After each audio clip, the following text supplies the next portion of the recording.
so this painting I'm going to use the Himi paper. I have added a little bit of watercolor to it just to glaze the underlayer. I went for a multicolored background. I never do this, I usually pick one certain color, but I really wanted to try out being a bit more playful. And then I drew some ideas in my mini sketchbook. Had some ideas like this where I wanted to have the tree. So the drawing that I'm doing is for a challenge on Instagram called August Adventures, and the prompt is rain and meadow. And I'm gonna go for something along the lines of rain. I wanted to do meadow, like have like kind of naturey vibe. But yeah, I also used the reference that I took when I went on a mini holiday, but none of it was resonating. So then I drew some cabbages and I thought, oh my god, maybe I should do like a cabbage patch. And then that idea kind of evolved, and I thought, I was looking at some gardening pictures and stuff, and I saw these like beautiful archways full of like pumpkins and stuff, but I thought that might be a bit too autumny. So then I carried on with the cabbage patch, because I do actually have some cabbages growing, so we shall see if that turns out. And I drew some animals inside cabbages, but again that wasn't really resonating, so I thought maybe something a bit more simple where it's just like a little garden patch. So then I took it into my bigger sketchbook so I can explore some ideas a bit more further, and I drew something along the lines of this where it's got like a lot of veggies in it, and it's also got like mountainscape and like the clouds there with rain, of course. And then I thought maybe I should add these little cute bunnies in between, so I only added one, but maybe I should do like a couple propping up somewhere. It could be a cute idea. It might be, yeah, let's see how I get on. So starting off with today's painting, I'm going to be doing the sketch in regular pencil because I know that I'm going to be using gouache for this piece, which was the whole plan from the start. And I knew that I wanted something quite neutral and something that's going to get covered up anyway. So the gouache that I'm using are a bunch of different ones, Holbein and Winsor & Newton mostly. I use them in a little palette, as you can see, and then I just use it from there. So I'm also starting off with the sky because I wanted to leave the background showing a little bit, and I think it kind of works really nicely with the underpainting peeking through. It kind of creates this atmosphere of like a nice summer night and like quite like a evening type theme, because the background's got like these yellows and pinks and it's just like kind of shining through, and I really enjoy how the sky turns out in the end. Then I'm going in with these nice deep greens for the hills and for the fields in the background, and then I'm kind of working it into the sketch as well, going around the little fencing part at the end. So this was quite messy. I didn't really have much of a plan. I didn't really know how to approach this painting. I knew that I wanted to kind of like go from the top down because I thought it would be the easiest to layer, but obviously because gouache is reactivated, it was kind of like I had to decide how I'm going to approach this, because I can't really go too crazy and experimental because it's going to cover the sketch, and if I'm following the sketch to a T, I needed to have like a game plan. So that's the kind of type of way that I decided to do it, by going top to bottom, and I think it works. I think it worked out really well. I'm so excited for the summer and to see all these nice deep greens again, these vibrant greens everywhere. The autumn and winter has been so long and exhausting. I'm so excited to see spring and summer again. So the prompt is what made me think of this piece, but majority of the things within this piece are inspired by my own garden. And last year during the summer and spring, I had this beautiful green garden with all of these vegetables, and I remember just seeing it and feeling so inspired, and I can't wait for that to be the case again this year. And I'm already planning and looking at things that I'm gonna grow in my own garden, and I'm so excited. Let me know if you also have a garden or grow your own veggies or want to one day.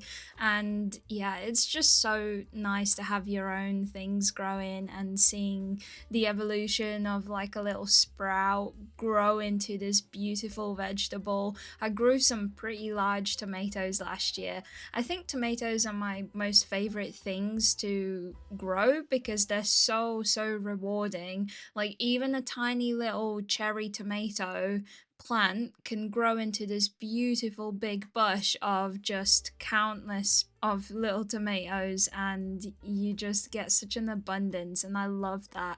I just love so much going into the garden in the morning with a cup of coffee or a cup of tea and just seeing the new things that have sprouted, and like new flowers opening up or new baby tomatoes popping up. And yeah, I'm so excited. I don't know if you can hear it in my voice, but that's all I've been thinking about. These gloomy days are killing me, guys. Like, I can't. I thrive in the sunshine. I am a plant. I'm literally just like a plant, and I can't wait. And I hate the gloomy UK, and I have been seeing posts about the fact that the UK has had rain every single day this year.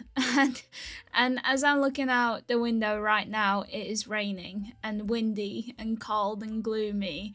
And yeah, I can't wait to paint outside and see all the lovely little birds and bugs and everything. And yeah, I can't wait for that day. So let me show you something that has really helped me with that. Lately, I've been craving to paint outdoors, but I don't want to carry all of my supplies with me. And I'm so indecisive that I always end up overpacking and not using any of it. So I searched up some watercolor kits online, and I got really overwhelmed because I didn't know where to start or what I really wanted, but I knew I wanted something really small and compact so I can paint anything that I see. Let me show you what I found. This is literally what I bring with me. This is it, this tiny little watercolor palette. I don't need anything else. I can't believe how convenient it is, and it all fits into my pocket. I don't need the jar, easel, or anything. It's brilliant. If you don't know me, I'm actually an introvert, and I really struggle being in social situations, and painting outside is oftentimes a little bit embarrassing for me and a little bit overwhelming. I don't really like all the extra attention that comes with it, but this tiny kit is actually so small that no one even acknowledges what I'm doing. It's as small as a phone, and oftentimes when I'm outside, I end up reaching for the little sketchbook instead of my phone, which has been so important to me lately because I keep falling into the depths of doom scrolling all the time. I have been using this kit for a little while now, and I noticed that starting off with a very light wash and then coming back with darker details later has been working really well for me. It allows me to just keep layering until I find the desired effect instead of just having to try and rush everything in there. And then the more water you add, the lighter your color will be, so you can literally do so many different layers. You don't have to worry about it. Another thing you shouldn't worry about is if your work goes through an ugly stage. My work always does, and it's okay. As long as you carry on and keep going, it'll turn out how you want it in the end. Here are some little paintings that I painted. I took this book with me to a few places, and it's so easy. Genuinely, it all took me under 10 minutes for each, and they may not be perfect, but they're my little memories, and that's all that matters. If you found this useful and you also want a tiny watercolor setup that you can use anywhere like me, this kit is from tobioskits.com.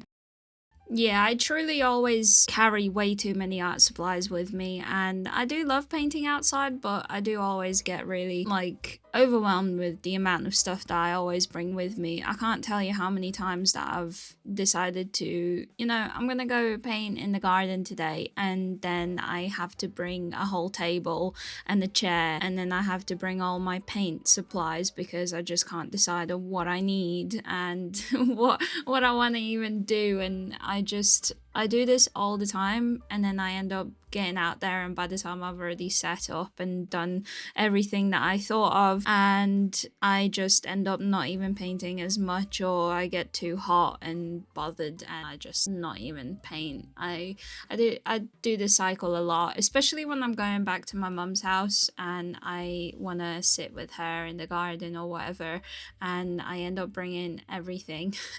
Like I'll bring a whole bag, like almost a freaking suitcase, and I just not even end up using any of the art supplies that I bring with me. And I do this all the time, so I'm hoping that something a bit more limiting and smaller will help me with that this summer. So I'm excited to have found that palette. But I hope you enjoyed that little segment, and yeah, it was really fun to make. But back to the painting. For my gouache techniques, let me just give you some tips. The way that I've been using my gouache is pretty much just straight out of the palette. The one that I squeeze the paint into, I will top it up with water so that it can reactivate, and then I just use it quite thick. I don't really water my gouache down to like a watercolor consistency. I know some artists do this a lot, but I choose not to, because like I can just use watercolor if I need to, like I did for the underpainting. But I really enjoy gouache in its thick state. I really enjoy thick gouache. And yeah, I just love the butteriness of it. And it's actually quite interesting because when the gouache is wet, it appears way different to when it's dry. And when it dries, if you're not using jelly gouache and if you're using more of like an artist / designer gouache, you will notice a difference. The velvety texture of gouache when it's dry is just like nothing else. Honestly, it is so wonderful and I love it so much. It's why I've been a big fan of gouache ever since I tried it. Just to nip into that statement as well, jelly gouache and like classic traditional gouache are completely different. And if you own jelly gouache only and you haven't yet tried like more traditional gouache, I do definitely recommend you do so, because the experiences will be completely different. Jelly gouache is like an art supply on its own. Like I wouldn't even class it as traditional gouache. I wouldn't put them in the same sentence, I don't think, because the way that the techniques and everything that goes with it is completely different. I find that when I'm working with jelly gouache, I always end up feeling like it's quite ashy and like dry, even though the jelly gouache parts themselves, you keep them quite wet in the actual parts. Like the consistency of it is constantly having to have it wet. But with traditional gouache, you can use it in any state. And when I use jelly gouache specifically, I find that I have to use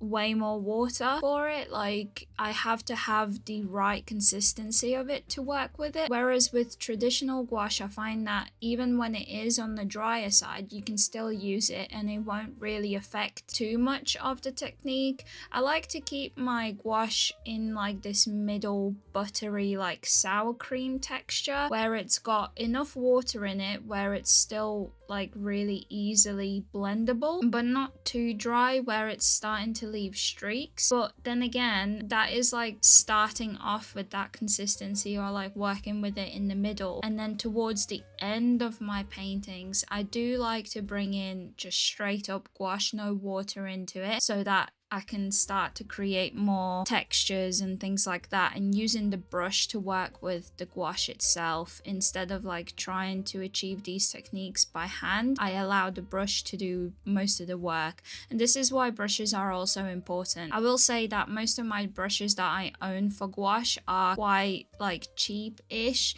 so I don't have to worry too much about ruining them or anything like that. I have a couple of brushes that are a bit more higher quality brushes than most, but yeah, I I don't really mind what brushes I have. I like oftentimes when I'm making a piece, I will end up using like 2 brushes throughout the whole thing. And I do find that I really enjoy squared brushes lately, especially for landscapes. I like the way that you can create these like edges and corners and also soft shapes. But yeah, I do, just to go back to jelly gouache, I am a fan of jelly gouache, by the way. I do enjoy it, but it has a place for it. I really like jelly gouache because pencils layer over it like no other medium I've found. I find that pencils laying over traditional gouache and acrylic gouache, I struggle with that. But on the jelly gouache, I don't know why, but they just layer over so nicely. It's so nice and bright, whereas on other mediums I struggle a little bit. But I'm a big fan of both, but they're not in the same bracket. They are labeled as gouache, but I would give them both like different category. I don't know if that makes sense, but if you haven't tried traditional gouache, I do definitely recommend you do. Okay, so I've finished the painting and I need to take this page off. In my review video of the paper, I couldn't get it off completely. So let's see if this time round is any better. So no, that corner still sticks. This corner is also a bit messy now. I wonder if the whole pad is gonna be the same way. I am so glad that I didn't paint up until the edge, because I was worried that this would happen again. So this side of the paper comes off really nice, and this edge, as you can see, is very rough. I think the way that it's been stuck down is very inconsistent. But yeah, that's all from me. Thank you so much for watching this video. If you did like it, please leave a like and subscribe. I would really appreciate it. And I really hope to see you in the next video. Bye!